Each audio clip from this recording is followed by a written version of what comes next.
Se você abrir a maioria dos mapas antigos, verá que a travessia do Mar Vermelho é tratada como um evento impossível ou um erro de tradução sobre águas rasas. No entanto, mergulhadores e sonares de alta profundidade encontraram algo que a ciência não consegue explicar de outra forma. Um cemitério de carruagens egípcias e ossos mineralizados no fundo de um abismo oceânico. Não estamos falando de teorias, mas de imagens de corais que cresceram sobre rodas e eixos, exatamente onde a Bíblia diz que o exército do Egito foi parado. Hoje vamos revelar 10 momentos em que a ciência teve que se dobrar aos fatos e admitir que os milagres bíblicos deixaram rastros que o tempo não conseguiu apagar. A Bíblia descreve em Gênesis uma estrutura colossal para a Arca de Noé, uma caixa retangular projetada para sobreviver ao fim do mundo. E a pergunta que todos fazem não é como foi construída, mas onde ela foi parar. O texto bíblico é específico. A arca repousou nas montanhas de Ararat. Por séculos, exploradores subiram o pico coberto de gelo sem sucesso. Mas em 1959, um piloto turco notou algo estranho em uma fotografia aérea de uma região a 30 quilômetros do cume, num local chamado Durupinar. Havia uma formação geológica que não parecia natural.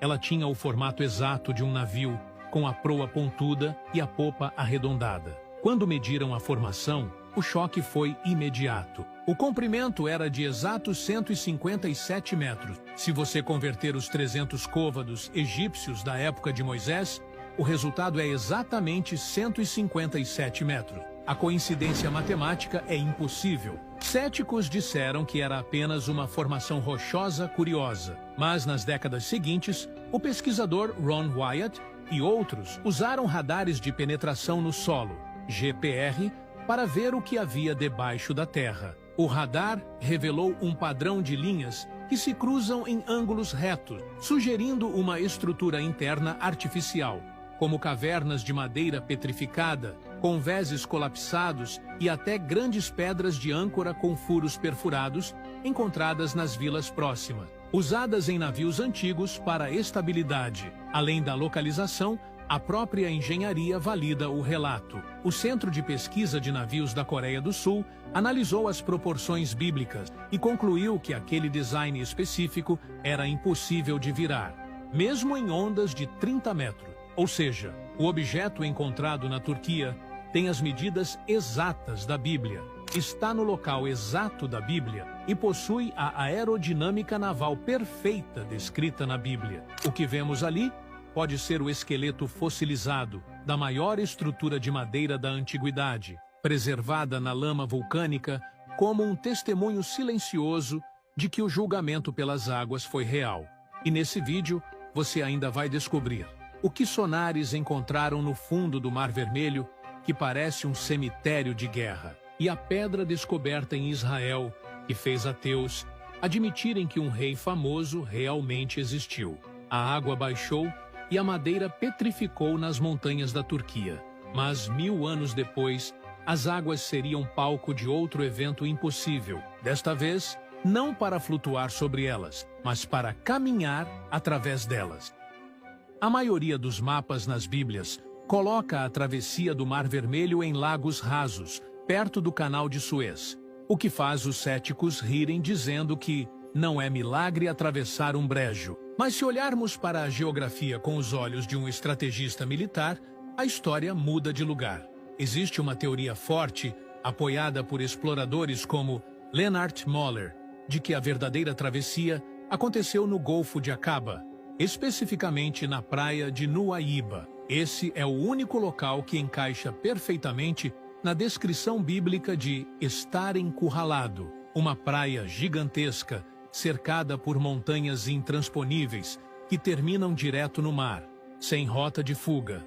Se você estivesse lá com o exército egípcio vindo atrás, a única saída seria entrar na água. O problema é que o Golfo de Aqaba é uma fenda profunda, atingindo quase 2 quilômetros de profundidade, um abismo onde ninguém sobreviveria caminhando. Mas sonares de profundidade revelaram algo extraordinário exatamente nessa praia, uma ponte de terra natural submersa. É uma faixa elevada no fundo do mar que conecta a costa egípcia à costa da Arábia Saudita, com uma inclinação suave de 6 graus. É como uma estrada larga e segura escondida debaixo d'água, perfeita para a passagem de milhões de pessoas e gado, exatamente no ponto onde a Bíblia diz que eles estavam. Mas a evidência mais chocante não está na geologia, está no que foi deixado para trás. Mergulhadores e expedições que desceram nessa área específica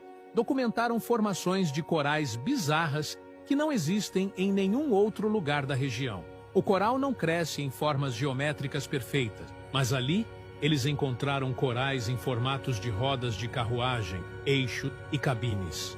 A teoria é fascinante. A madeira e o ferro se desintegraram com os milênios, mas o coral cresceu sobre eles, preservando o formato exato das rodas de 4 e 6 raios usadas na 18ª dinastia egípcia. Além disso, foram encontrados ossos mineralizados de cavalos e humanos misturados aos destroços. Portanto, não estamos falando de um fenômeno de vento em um lago raso. Estamos falando de um cemitério arqueológico de um exército de elite no fundo de um mar profundo, preservado como um molde de coral.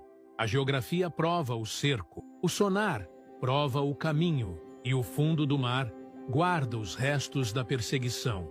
O mar se abriu para salvar um povo, mas se fechou para esconder a maior máquina de guerra da época. Eles atravessaram e deixaram o Egito para trás, mas agora enfrentavam um inimigo silencioso, a logística impossível do deserto. Como alimentar e organizar uma nação inteira em um lugar estéril? A resposta pode estar em uma simples palavra hebraica, que foi traduzida errada por milhares de anos.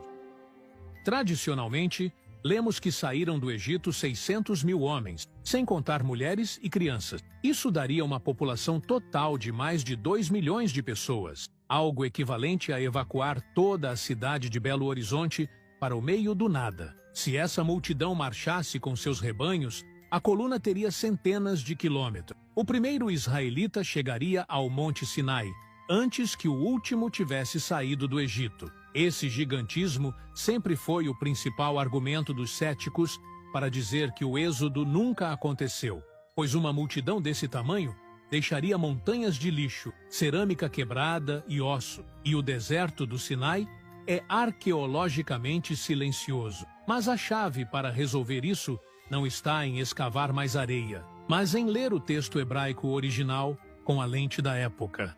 A palavra usada na Bíblia para 1000 é Elef. Em contextos militares ou de censo antigos, Elef raramente significava o numeral matemático 1000.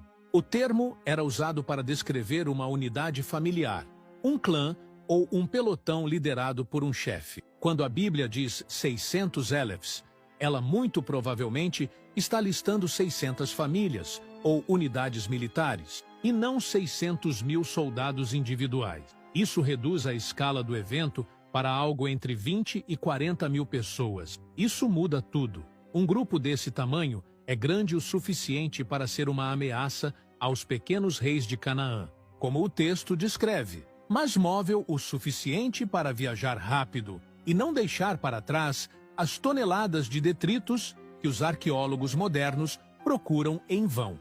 A falta de evidência massiva no deserto é, na verdade, a confirmação de que estamos lendo o número errado. E a prova de que eles estavam lá antes de partir existe. Escavações em Tel el-Daba, no delta do Nilo, identificaram a antiga cidade de Avares. Debaixo das construções egípcias, encontraram uma cidade enorme povoada por semitas, pessoas da mesma origem étnica dos hebreus. O que choca os pesquisadores é que essa população cresceu rápido e depois abandonou a cidade de forma repentina, deixando suas casas para trás, exatamente como descreve a fuga apressada do Êxodo. A arqueologia confirma a presença e a partida. A linguística resolve o problema da multidão invisível. Eles conseguiram fugir e sobreviver ao deserto, mas precisavam de um destino. O relato diz que foram guiados até uma montanha específica para receber a lei. Por século,